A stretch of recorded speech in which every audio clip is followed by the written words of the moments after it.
മഹാനായ ഖുതുബുൽ ആലം സി.എം. വലിയുള്ളാഹിൻ്റെ അടുത്തേക്ക് നമ്മൾ വരുന്നത് നമ്മുടെ ദുന്യാവും ആഖിറവും രക്ഷപ്പെടാനാണ്. ആ ദുന്യാവും ആഖിറവും രക്ഷപ്പെടുത്താൻ മഹാനവരെ കൊണ്ട് കഴിയും. സാധുവായി എനിക്ക് എൻ്റെ കുട്ടിപ്രായം മുതലേ അവരെ കാണാൻ എനിക്ക് തൗഫീഖ് അല്ലാഹു തന്നു. അത് വലിയൊരു ഭാഗ്യമായി ഞാൻ കാണുകയാണ്.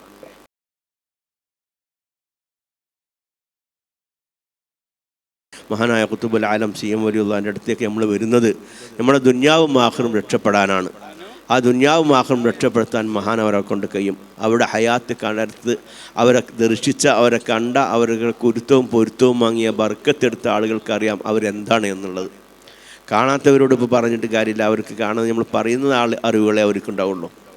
സാധുവായി എനിക്ക് എൻ്റെ കുട്ടിപ്രായം മുതലേ അവരെ കാണാൻ എനിക്ക് തൗഫീഖ് അല്ലാഹു തന്നു. അത് വലിയൊരു ഭാഗ്യമായി ഞാൻ കാണുകയാണ്. വന്യരായ എൻ്റെ ഉപ്പാപ്പ അൽ ആരിഫ് ബില്ലാ അൽ മജ്ദൂബ് സയ്യിദ് സ്വാലിഹ് ഹുസൈൻ ഉപ്പാപ്പ, അവരുമായി വലിയ ബന്ധമായിരുന്നു മഹാനവറുകൾക്ക്.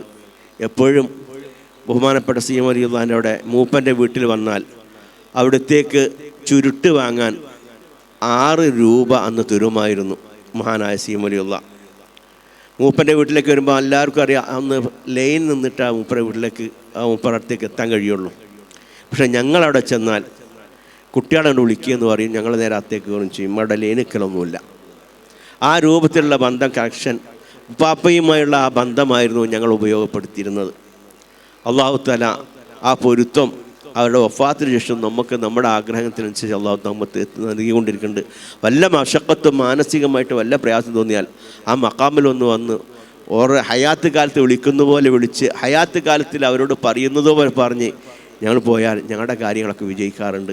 അല്ലാഹു പലർക്കും ആ അനുഭവം അല്ലാഹു കൊടുത്തിട്ടുണ്ടെന്ന് നമുക്കറിയാം. ഏതായാലും മഹാനവരുടെ കുരുത്തവും പൊരുത്തവും കിട്ടാൻ വേണ്ടിയാണ് ഇത്രയും ദൂരത്തു നിന്ന് പലരും ദിക്കിൽ നിന്നും പലരും ഇവിടെ വന്നത്. അവിടുത്തെ പൊരുത്തം കിട്ടുന്ന മുഹബ്ബീങ്ങളെ കൂട്ടത്തിൽ അല്ലാഹു നമ്മളൊക്കെ ഉൾപ്പെടുത്തി തരുമാറാട്ടെ.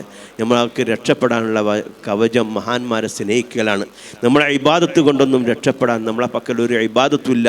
അല്ലാഹു സ്വീകരിച്ച് എന്ന് പറയാൻ പറ്റുന്ന എന്തെങ്കിലും ഒരു ഇബാദത്ത്, ഏറ്റവും ഫറളാക്കപ്പെട്ട ജീവിതത്തിൽ മനുഷ്യ ശരീരം കൊണ്ട് ചെയ്യുന്ന ഇബാദത്തിൽ വെച്ച് ഏറ്റവും വണ്ണമാക്കപ്പെട്ട ഇബാദത്ത് നിസ്കാരമാണ്. ആ നിസ്കാരം പോലും ഒരു റക്കാത്ത് അല്ലെങ്കിൽ 2 റക്കാത്ത് നിസ്കരിക്കുന്ന സുബഹി നിസ്കാരം പോലും 100% അല്ലാഹു തആല അതിൽ ഖബൂലിയത്ത് കിട്ടിയിട്ടുണ്ട് എന്ന് പറയാൻ പറ്റുന്ന ഒരു റക്കാത്ത് നിസ്കാരം നമ്മുടെയൊക്കെ ജീവിതത്തിൽ ഉണ്ടായിട്ടുണ്ടോ എന്ന് നമ്മളൊക്കെ ഓരോരുത്തരും ചിന്തിക്കുമ്പോൾ നമുക്ക് മനസ്സിലാക്കാൻ കഴിയും നമ്മുടെയൊക്കെ ഓരോരുത്തരുടെയും ഇബാദത്തിൻ്റെ അവസ്ഥ. നോമ്പ് നമ്മളിന്ന് കഴിഞ്ഞു. നമ്മുടെ കഴിവിൻ്റെ പരമാവധി ആ നോമ്പിൻ്റെ ഇഹ്തിറാമോട് കൂടി, ആ നോമ്പിൻ്റെ ബഹുമാനിക്കേണ്ട രൂപത്തിൽ ബഹുമാനിച്ചുകൊണ്ട് നമ്മളൊക്കെ നോമ്പനുഷ്ഠിച്ചു. പക്ഷേ അള്ളാഹു അത് സ്വീകരിച്ചിട്ടുണ്ടോ എന്ന് നമുക്ക് എങ്ങനെ അറിയാൻ കഴിയും? നോമ്പ് അനുഷ്ഠിച്ചാൽ നമ്മൾക്ക് ഖുർആൻ കൊണ്ട് ശുഗലാകണം. എത്ര ആളുകൾ ഖത്തമ് തീർത്തിട്ടുണ്ട്, എത്ര ഖത്തം ഓരോരുത്തർ തീർത്തിട്ടുണ്ട്. ഇതൊക്കെ നമ്മൾ ഓരോരുത്തർ സ്വയമായി ചിന്തിക്കുമ്പം, നമ്മൾ വ്യക്തിപരമായിട്ട് നമ്മൾ ഓരോരുത്തരും ആലോചിക്കുമ്പോൾ നമ്മൾ ചെയ്ത അമലിൻ്റെ പരിപ്പം, നമ്മുടെ അമലിൻ്റെ ഖബൂലിയത്ത് നമുക്ക് തന്നെ മനസ്സിലാക്കാൻ കഴിയും. ഏതായാലും അല്ലാഹു തആല നമ്മൾ ഈമാൻ കുറഞ്ഞവരാണെങ്കിലും റഹ്മാനായ റബ്ബിൻ്റെ മഹാന്മാരായി സ്നേഹിക്കുന്നതിൻ്റെ ബർക്കത്ത് കൊണ്ട് നമ്മളെ അല്ലാഹു തആല നമ്മളെ ഇബാദത്തുകളൊക്കെ കബൂലാക്കി തരുമാറട്ടെ. ഒരുപാട് ആളുകൾ ദുആ കൊണ്ട് വസിയത്ത് ചെയ്ത മജ്ലിസാണ്. മഹാനായ ഖുതുബുൽ ആലം സി.എം. വലിയുള്ളാഹിനെ കണ്ടു വന്ന മജ്ലിസാണ്. നമ്മളാരെയും പ്രതീക്ഷിച്ച് വന്നതല്ല. ആ മഹാനായ ഖുതുബുൽ ആലമിൻ്റെ ബർക്കത്ത് കൊണ്ട് നമ്മുടെ ശാരീരികമായ, മാനസികമായ, സാമ്പത്തികമായ എന്തൊക്കെ പ്രതിസന്ധികളുണ്ടെങ്കിലും അല്ലാഹു തീർത്ത് ആഖിബത്ത് നന്നായി മരിക്കുന്ന മുഅ്മിനീങ്ങളെ കുറിച്ച് അല്ലാഹു നമ്മളൊക്കെ ഉൾപ്പെടുത്തി തരുമാറട്ടെ.